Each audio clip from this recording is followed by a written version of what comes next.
Welcome back, friends. We're talking about baptism. Sarah left off with how hunger and sacrifice and fasting very much focuses the mind. And so it's right and proper to take up the early martyrs of Perpetua and Felicity as the martyrs help crystallize. We talk about suffering and fasting and all of that for a greater purpose. Now, Perpetua and Felicity had been baptized prior to being arrested and then thrown, of course, to into the Colosseum. But they will refer to their martyrdom as a second baptism. And the church, so we talked about, in terms of emergency, or if you're under a hostile regime, such as that Athanasius Snyder was when he was a young man, a young child. So yes, anyone can baptize at that point. And so let's say there's no running water. So the Didache talked about, you needed running water, and that sort of thing. So you don't, perhaps you're in a situation of martyrdom, there's no access to running water, then that desire in and of itself to be united to the Lord, that's called baptism of blood, is of course sufficient. There's that faith. But here's how Perpetua will describe her second baptism, and this from paragraph 18. And these were young women, young mothers, and I'll let you hear it. You make your own decision. Now dawned the day of victory, and they went forth from the prison into the amphitheater, as it were into heaven, cheerful and bright of countenance. If they trembled at all, it was for joy, not fear. Perpetua followed behind, glorious of presence as a true spouse of Christ and darling of God, at whose piercing look all cast down their eyes.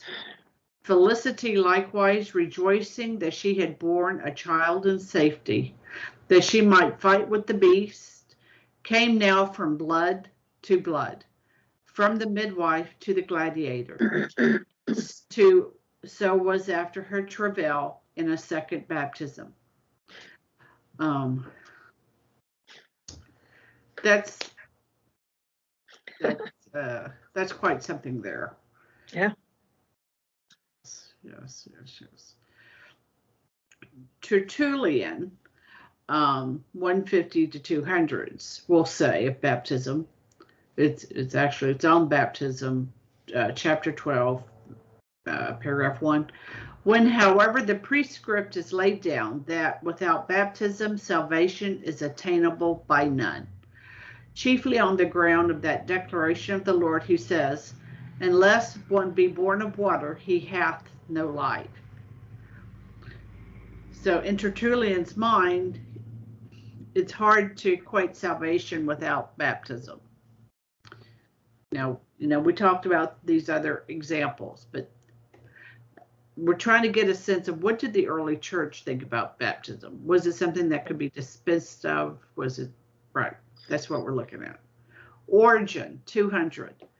The church received from the apostles the tradition of giving baptism, even to infants. That's a direct quote. In the year 200, for the apostles to whom we were committed the secrets of divine, mysteries, knew that there is in everyone the innate stains of sin, which must be washed away through water and the Spirit. That's commentary on Romans 5:9. So we see the notion of original sin, the cleansing of the water with baptism, and of course, baptism of infants. That's Origen. And that was Origen, year 200. Remember, Basil talks about they received, everyone knew. So who's the everyone? The church and the Christian community, right, knew that there were these ideas, the tradition that had been handed on by the apostles. That's what he's referring here. Yeah, I think it's only time and space, as it were, that can make us capable of disregarding these things. Yes. I mean, Yeah. it would never have even presumed to be like, none of these people would have presumed, like, especially when you were talking back in a couple episodes prior where you were reading the basically the ritual that was laid out in the Didache. You know, it's laid out with such care. You know, if you have running water, you know, if you don't have running water, then do this. If you don't have this, then do, like, I mean, they're very articulate in making sure that there is an understanding not only of the ritual, but the order of necessities, right? What is required, and now how do we, if you can do this, this is best. If you can't, then, I mean, they lay everything out with such clarity, and it can only be the blaseness that the passage of time permits to the human soul who does not receive these things with urgency because she was not taught them with urgency. Oh, that's right. Because, right, we're still pre-Constantine, so this is under threat of arrest. Yep. Right. You made the accusation of being a Christian. There was no trial. There was no, investigation. And torture was a preferred method of getting to the truth of those accusations. Right. Yes. All right. Cyprian of Carthage, 250. So we're back. So we're in Africa.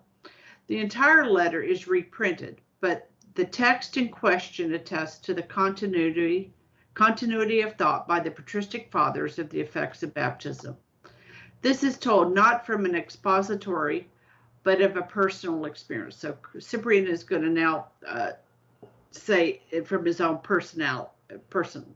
So before, we've had more of an expository, Tertullian, Origen. We had Perpetua and Felicity with martyrdom.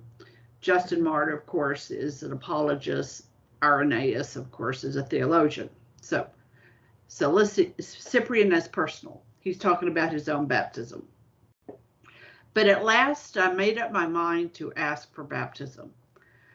I went down into those life-giving waters, and all the stains of my past were washed away.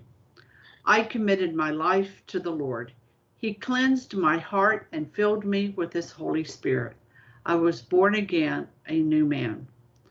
And then, in a most marvelous way, all my doubts cleared up. So this is he sounds like Augustine. Mm-hmm. They all cleared up. I could see what had been hidden. So that infusion of the Holy Spirit was hidden from me before. I found that I could do things that had previously been impossible. That supernatural grace. Right. Right. Yeah, and you see that often, with people who by their own life, whatever, did not have the opportunity to be baptized as a child, but then come into the church, the radiance of joy, right, that follows that sacrament, with the recognition that, like, right, the total regeneration, right, the total newness of the human person is really profound. That's why I think, at least for the Catholic, in the Novus Ordo, I do think that there's been some beauty with the baptisms that are done at the Easter Vigil, right? There really is a visual element and a concrete presence there of being able to witness people being received into the church. There's a goodness there, where it becomes done in the heart of the church, as opposed to, and I